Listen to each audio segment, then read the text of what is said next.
All right, we are back here on the podcast this week. There's no pick segment this week because obviously, why spoil the Super Bowl fun now? But we're giving you some extra content here. We got caught up on a documentary that dropped in December about the New York Jet quarterback Aaron Rodgers on Netflix called Aaron Rodgers Enigma. And nobody better to bring it in here to discuss the co-host of the Sorry to Interrupt podcast, noted Jet fan and now potential Aaron Rodgers supporter, Tom Bocchino is here. Tom, how are you?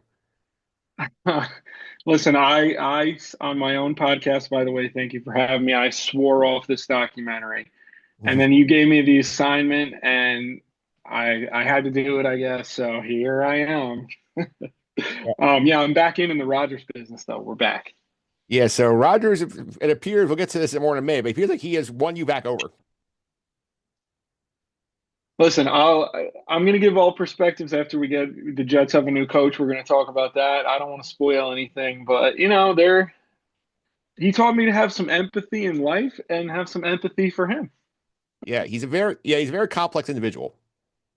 I like to hearken myself as one too. So listen, this documentary, I said it to you over text. Like I went into it obviously just being as a Jets fan, and I'll give you my Jets fan perspective. I just expected for it to be complete garbage, and I left at least thinking that it was well produced and a well made documentary. But we'll talk about that in a minute.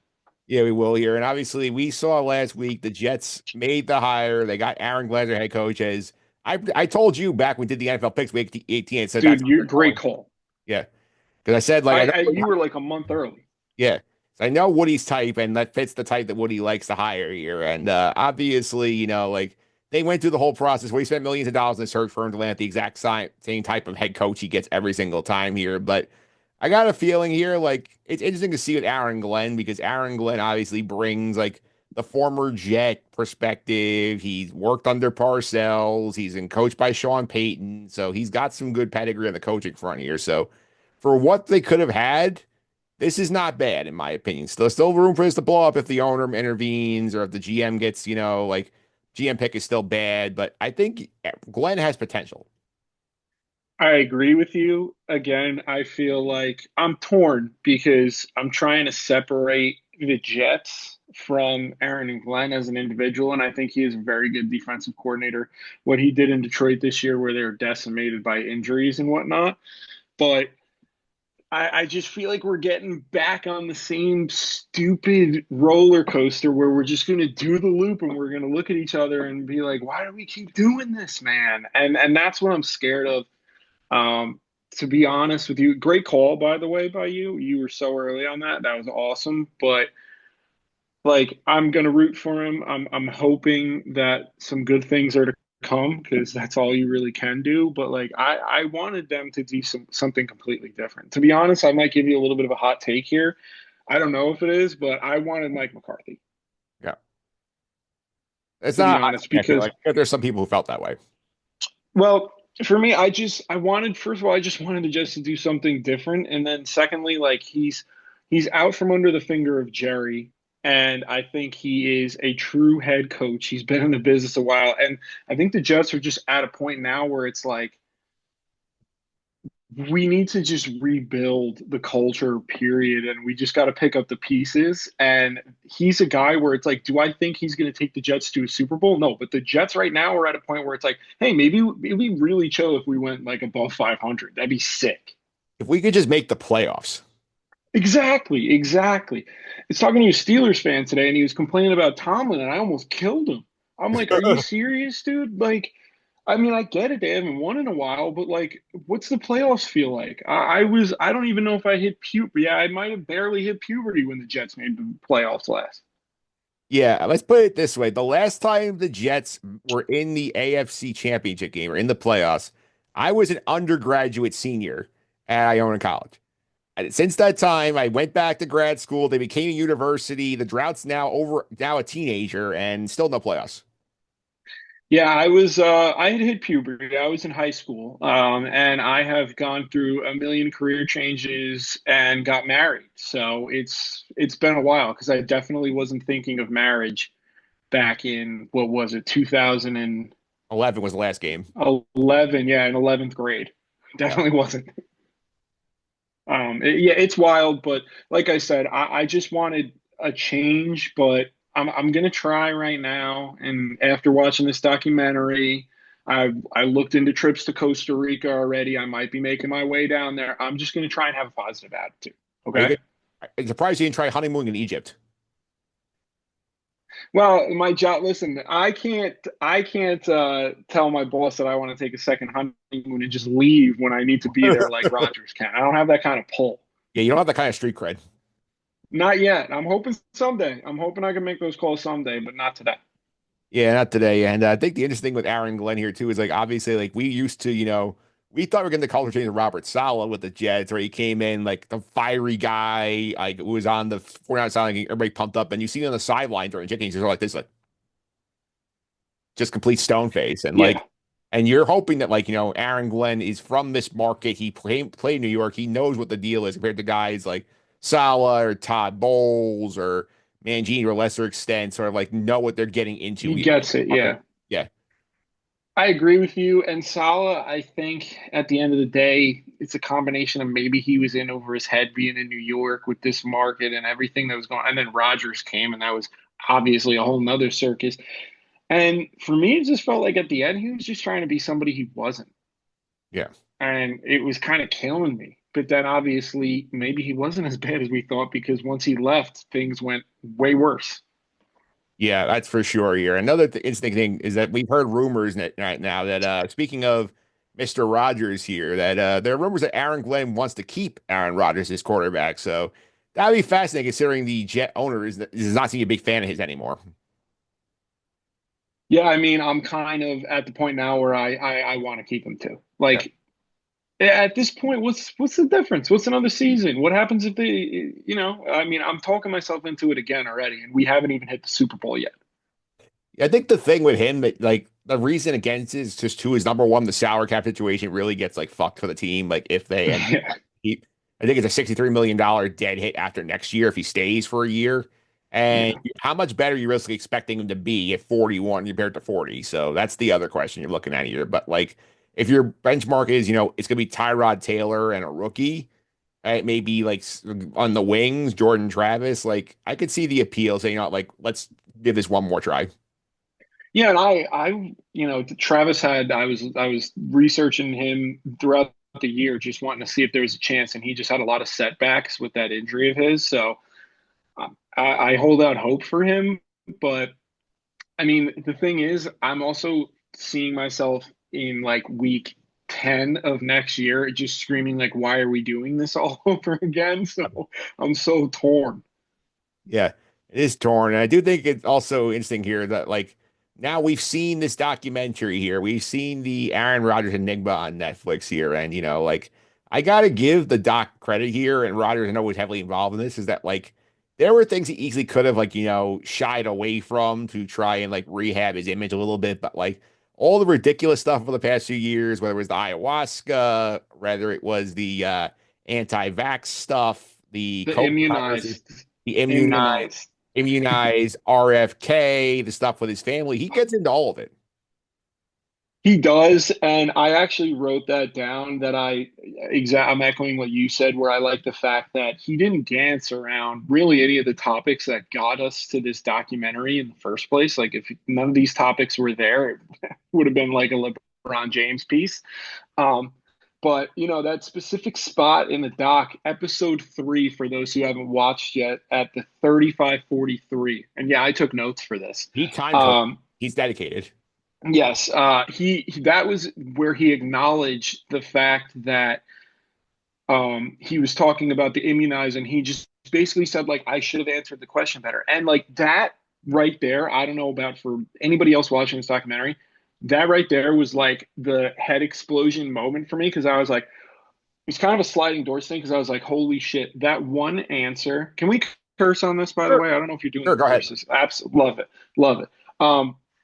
It was like at that point where I was like, had he just answered that stupid question more, uh, So elaborated on it more eloquently and any other way than the way he said it, had he just fucking said, no, I'm immunized, I am not vaccinated, I don't believe in that, and no comment further, we we probably wouldn't be watching this documentary because it probably would have never been made. He might not have even gone to the Jets because think about how his entire like image flipped from once that happened. Things seemed to start going all downhill for him, and he didn't help himself with No. some of the things he said. Don't get me wrong. He kind of, I would say, leaned into it a little bit. Would be kind of a way that it happened. But if he didn't make that one statement where his entire public image flipped, we wouldn't be talking right now. And God knows if Aaron Rodgers would have ever even been a Jet. Yeah, I remember there was also this was also around the time during the COVID pandemic. Like this was when he's guest hosting Jeopardy for a week, and everybody's saying, "Oh, maybe he Mm-hmm. should retire from the Packers, be the host of Jeopardy." But like that's how big of a street cred he had, and then like it all sort of went away with that moment, and then like all the other stuff sort of followed afterwards. I think we're seeing more of the true Rodgers come to life here, and like he's a very complex guy. He is. He is. I love that from this documentary, by the way, talking about the production side. I said this to you, and I has to be said. The way they looped it at the end from it was going in and out from, going through his past, and then there'd be present day shit. And then towards the end, the present day and the history report basically like collided at the end of the episode. And I just thought they put it together really well. Yeah, I don't know the name of the producer, it's not in my notes. I'll yeah. have to talk to my secretary about that one, but shout out to them. Yeah, Gotham Chopra did this, like was the executive producer on this docu series. Well, good job by them, and listen, good job by Rodgers people. Like he had a lot to do with this, hiring the right folks. Yeah, because he runs Religion of Sports. They're the ones who also did the Man the Arena Tom Brady docu-series. So like that's the one that you probably know him from at this point. Which docu-series for Brady? The one on ESPN Plus. I'm a big Tom versus Time on Facebook guy. I watch that once a year to get myself motivated. Not about kiss. I won't be future kids. I'm not gonna be kissing you guys on the lips, but everything outside of that, like I love that stuff. Yeah, that's good stuff for sure. I do think in terms of the Rodgers stuff here in this doc, I did think it was interesting how it went full circle. I mean, they could have done the traditional thing. Oh, like here's the beginning when I was like a kid, and then I got to Cal and I got drafted. But I like that they spread things out and sort of like did the unreliable narrator thing where they're kind of bouncing all over the place. It's kind of like Rodgers not conventional to go like okay straight line. So like you say, oh, talk about this, and Hmm.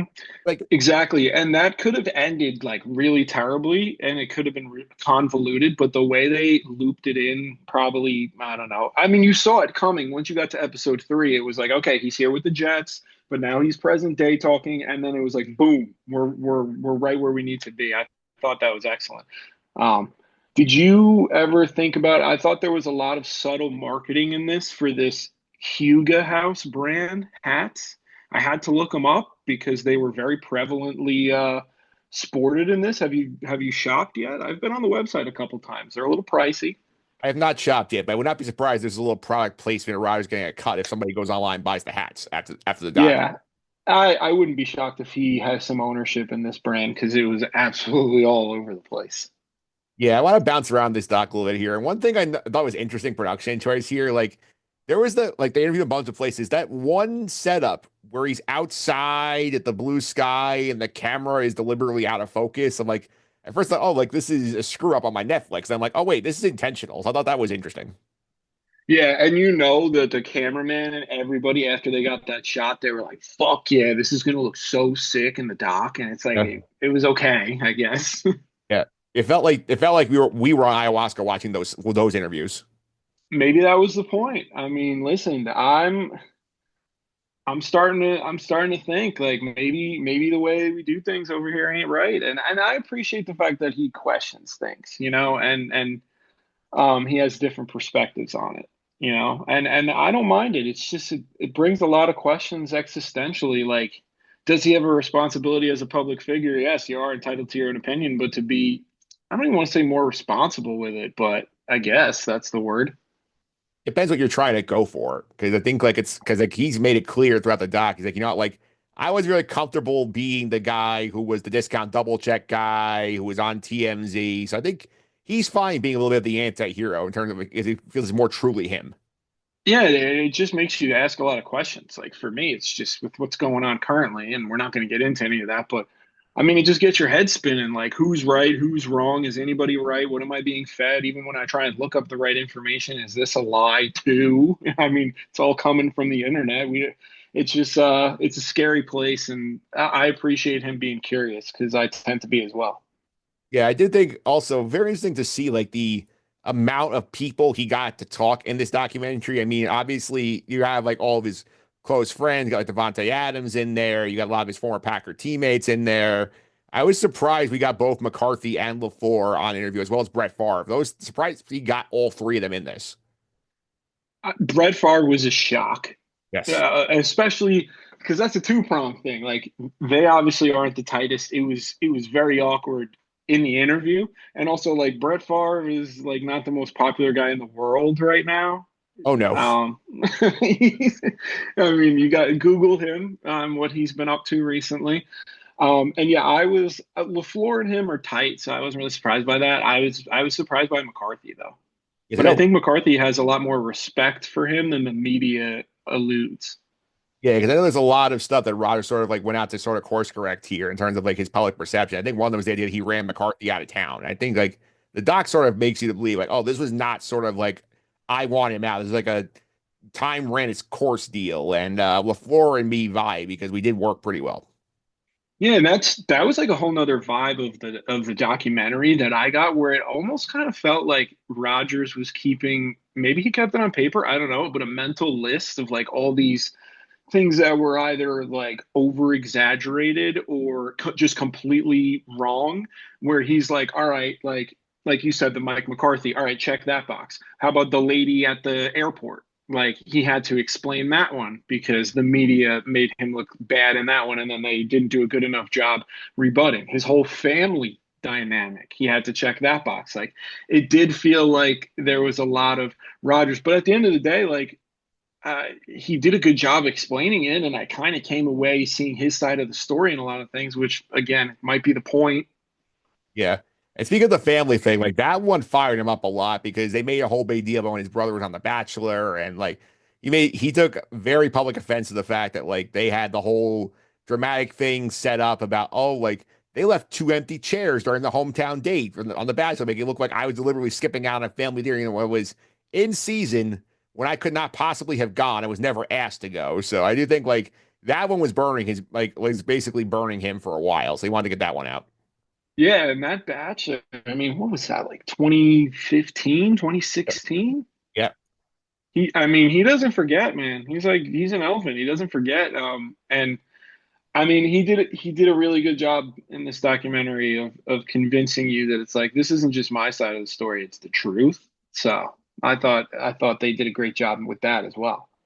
It did a good job of that as well. Some other stuff from the doc I wanted to touch on here. I do think like the the situation with Jordan Love, I thought was interesting to see how he sort of like came away. It's like, yeah, like I was pissed when they drafted him, but like I sort of thought back to how like awkward it was with Favre, and I wanted to make sure that I was, a better teammate for Love than Favre was for me. I think tied that thread together nicely, and like you got confirmation from the guys in the room basically too, like whether it was like Oh Devontae yeah. with the coaches, like like Rodgers may not have publicly acted like he was all for it, but like he was pretty good to Jordan Love compared to like what he went through as a rookie.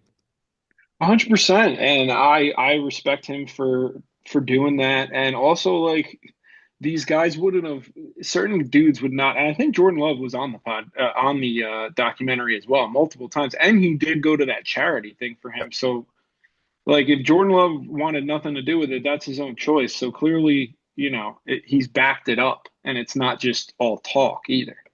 Yeah. Certainly is not all talk here. We do have also some other of the lightning rod things that we got touched on here. The ayahuasca trip. Like, I'm amazed they gave us this footage in this documentary because this was like wild like shit to see. Yeah, I felt like I was like, is this the Kanye doc? Or I was like lost at what I was watching at certain times. But I mean, I did find it really interesting. And if you notice, there's a couple other former pros there as well with him. And an active guy, So guy too there. I think Jordan Poyer was there. yeah, yeah. And I think that dude from Hard Knocks that I fell in love with, it's a NFL vet. He's been in the league 8 years. The safety was there. And I mean, hey, you know what? My kind of thing is like if it fucking works for you, awesome. Yeah. Because they're not hurting anybody. And I don't know, it's shit. It's like they seem to keep doing it, and there just seems to be some evidence behind it. And it's just like, if that's what you want to do with your free time and you want to explore, a different mental space, awesome, dude. Yeah, because like Rodgers sort of brings it up and throughout the doc. I was thinking he's like with because ties back to the anti-vaccine. They're like, oh, like we never got flu shots. My dad never like believed that. Oh, like the 15% chance of effectiveness compared to all the stuff is not in the shot. I don't know about here. So like he's always been questioning things. And like I know he talks at one point, I think to RFK Jr. in the doc about how like I went to Cal and to see like different perspectives compared to like me growing up conservative backgrounds. I thought like he seems to be a guy like feels like when the rest of the world is asking why you're doing this, he's going, why not? I'm right there with you. I'm gonna leave RFK over here. I'm not. We can get to him. Yeah, I mean, if you want to talk about a guy that's scared, that says he's scared of vaccines, but use needles for other purposes for a very long time, I mean, Sure. we could talk about that. Um, but yeah, I mean, but the other thing that made me laugh was like, we're all hypocrites at the end of the day. But I just thought it was so funny that he was like, well, in my family, we never did vaccines, and it's like, well, everything else that you said about your fucking family, you were like, I just disagreed with everything, and it's like that's the one thing that that you stick with. It's like when Mello said like something about needles that he was scared of, and it's like, dude, you can't say that and then have a million tattoos. Yeah. He's You basically, know, it's just it's tough. But another thing I took away is this is I was from the COVID season when he balled out. I got an idea. I think I'm going to propose this to Woody. Maybe he'll be listening to this pod. I think the Jets need to play. Have you seen the TGL in that small stadium? I think the Jets should play in more of a TV studio setting because we might win the Super Bowl just based off of Aaron Rodgers' cadences. yeah. So you're saying like, ban the fans, like Rodgers has to play in front of an empty studio audience. I mean, everything now is about a spin, right? We're not banning the fans. We're making the a lot more fans watch football on TV than they do go to the games, right? We're making the viewership experience, the television experience better. I think a TV series is better. That's why I don't go to football games anymore. Oh, I don't. I have a hard, fast policy. I do not go to football games after Halloween ever, Yeah. and it has to be. I have to have a good reason Like to you have go. to be like the Jets have to be like in the hosting a home playoff game for you to get you out to the building. Well, that's after Halloween. So, but if the Jets made the playoffs and somebody was taking me, yeah, I'd have to go. Yeah, some other stuff here. The RFK VP thing comes up. We don't get the formal offer here, but like we do get like Rodgers early on saying like, oh, like I thought about it, but like I didn't like I could have retired and gone into politics. It throws out the idea he was gonna do both, but like he said, like I still felt like I love football. I had unfinished business with the Jets. I wanted to go back. So like apparently this was something where there was like a thanks but no thanks situation pretty quickly. Yeah, and that was just again, it's like if the Jets made the playoffs this year or whatever, that wouldn't have even been a story. It's so stupid, but it happened. Yeah. Speaking of not being a story, and like I know they acknowledge the Egypt trip. Like I was bummed the cameras didn't go with him to Egypt because we got to go on the island. Yeah, me too. We didn't get to go see Rodgers like walking around the pyramids. I mean, is it? I've never been to Egypt or anywhere on that continent. Maybe it's tough to get there or something. It was tough to get a camera crew out there. But I was thinking the same thing where I was like, oh, sick. We're going to see the pyramids. This is going to be dope. And then you get two freaking lousy pictures. That was bullshit. Yeah, I feel like this must have been an issue where they tried to get permission and were not giving it to film one of the pyramids. That's a good point. Also, maybe the fact that Aaron Rodgers did it at the very last minute and it was probably an incredibly expensive ticket that maybe the production company was like, you foot the bill and they can go. He said, "No, thank you." He said, "Also, Yeah. And also, though, at the end of the day, like it was mandatory mini camp and people miss it for a multitude of reasons. If it's an unexcused absence, it's still wrong. yeah, he did pay the fine." And then you know what? You're all good in my book and I rescind that. Yes. He missed mandatory mini camp here. I did think it was also interesting. Like we with the episode one, we got the speech in the hotel before the game, like when he comes back in week 4 for the Chief game, and like he's trying to get the guys all fired up here. And like it's first of all, two things. Number one, it's funny that they had to subtitle Robert Saleh as Jets coach 2021 to 2024. I think they had no idea he would no longer be the coach by the time this documentary came out. Yeah, that brought up some scars, man. Like I don't even think they're scars yet because they haven't healed. Yeah. Like that really ripped off some band-aids. I'll put it to you that way.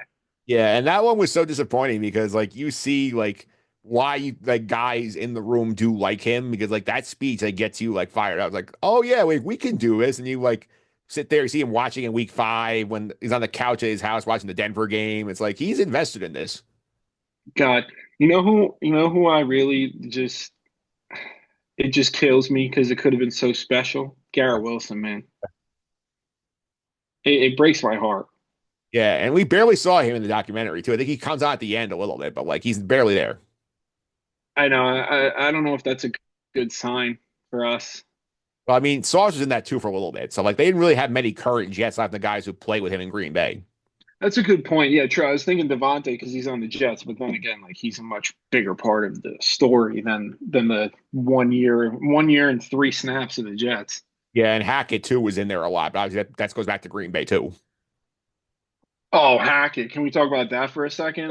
Sure. When he came on the screen, I almost jumped through the television trying to punch him in the face.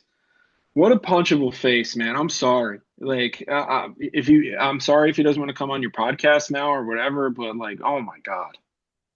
Yeah, I mean, like it's sort of like you look at this guy, and you're like, yeah, this guy made your entire career. The least you could do is show up in his documentary. I mean, yeah, it was nice of him to show up, I guess, but um, I mean, yeah, this doc for me was just a lot more than football, but I do love watching. Like I said, I like watching Tom for time. I do love watching like the grind and like these guys where it's like, no, he fucking loves football. Yeah. Yeah, Rodgers does care about football. He made that clear, but like he also is like showing you like I'm not defined by football. I think the big one of the big things that he puts at the end of the first episode or carries through here is like, I reached the top. Now what? And that's sort of been like driving him the rest of the way. It's like I don't know what the next thing is after I hit the mountaintop, won the Super Bowl, won MVP. Yeah, have you thought like give me a prediction? I should have asked you to like write this down before we did this. What do you think Rodgers retires and it's it. It's done. Like what do you think is the next like 10 to 20 years for him? Is he an announcer? Probably not. An owner out of football? What do we got? I think he's probably out of football. He's probably off doing his own things. That'd be my guess. 'Cause I feel like he'd be comfortable, just like going off and exploring jungles and like finding new adventures in his life. Maybe he pops in on Pat McAfee once in a while, gives updates on his life. But I don't think like he's going to be following the Tom Brady, Peyton Manning type. Like I need to stay in the public eye Yeah. for football. Maybe it'll be more. I think I agree with you. I don't know what he does. I think maybe he'll be in the public eye um, in a different sense than football. Either that, or we might just get a full-on Andrew Luck situation where we don't see him for a while, and then he comes back, and we're just happy to see him.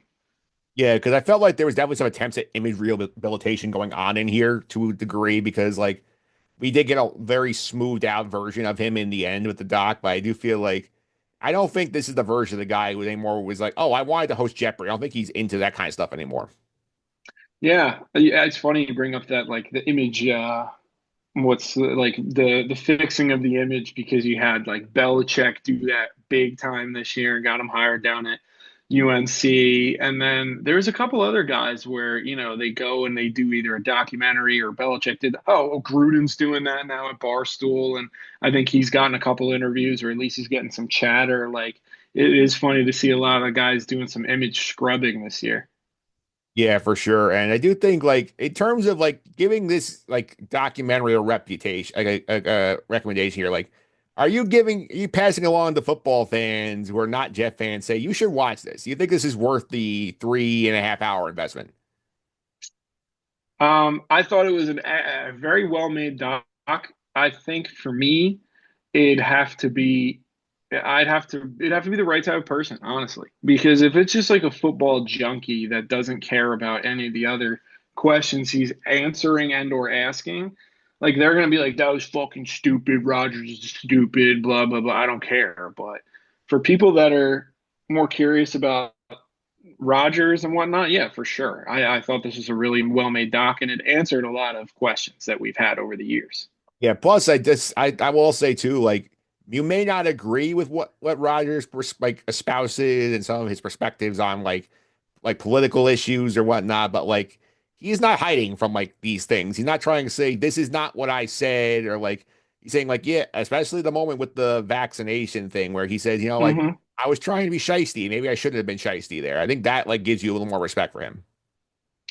1,000%. And then for me, the other thing that I respect about Rodgers is throughout this entire documentary, the vibe that I got was that he was saying basically like these are my opinions and I respect you for yours, so just respect me for mine. And like I feel like we don't have a hell of a lot of that going on in the world right now, especially where we live. And I did appreciate that. Yeah, because Rogers is not over here trying to say like you're stupid if you don't believe what I believe. He's Yeah. saying like I disagree with what you think. Like you can think what you Yep. want, but like you can't make me do what you want to do. I'm gonna do what I want to do, and you don't have to follow me. Yeah, exactly. And you can do what you want to do, and that's okay. But again, it's like, we need to get back in this world and in this country to like a more of a healthy debate space, I think. I don't care who you are. I think everybody can agree on that. And I did appreciate the undertone that had. Let me give you my Jets fan perspective. I have my one Jets fan, crazy Jets fan perspective, and it is I wrote it down. We are we are no closer, might be even further from a Super Bowl before he got here. Bottom line. I don't think that's wrong. No, I can give you a myriad of proof that it's not because not only did we not have any success, we also spent a lot of assets to get some guys in here to have more success that we didn't have.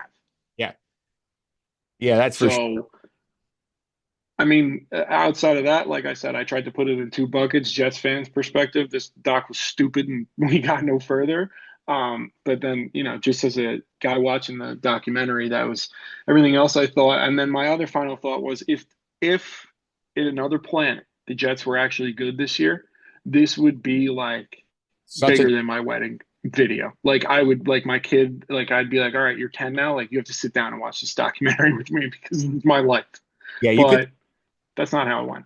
You could tell when they were doing this that they had this whole big plan, like, oh, like we're gonna win the Super Bowl, we're gonna go deep in the playoffs. It could be a success story. And then like you could tell that they were bummed as hard to end it, go back to full circle thing. Like, like life doesn't always work the way you want it to, but it's okay to be you and move forward. There's sort of the way they sort of had to spin it, but like you could tell they were dying for the like Aaron's redemption story. He said, come back. Oh, of course. Of course. And that's what I thought it was funny where it was like The Last Dance was so cool because like they fucking did it, Yeah. you know? And it would have been awesome. Like this would have been one of the coolest imagine the Jets won the Super Bowl, this would have been the coolest piece of like lifetime evidence ever that like they actually filmed this during it and like it came out whatever, but Yeah. you and I both know how that story ended. Yeah, and then if they do end up winning the Super Bowl, maybe you have more Jet fans, going to get some ayahuasca or doing the brain scans like Rodgers is doing in the doc. Like you have like I that's thought the brain scan was cool too, and that's another thing I took away from the doc, where it was like people's they want to call him a quack for that or whatever. It's like, dude, he's just trying to get better. He's spending all his time and energy just trying to get better, and I respect that. yeah. And I did think it was also fascinating that we got insight into like when he take us into like some of these like questionably, arguably staged like doctor visits where they were talking about the rehab and the Achilles here, and like I think it made it clear like he very strongly felt that like if the Jets were alive, he was going to play.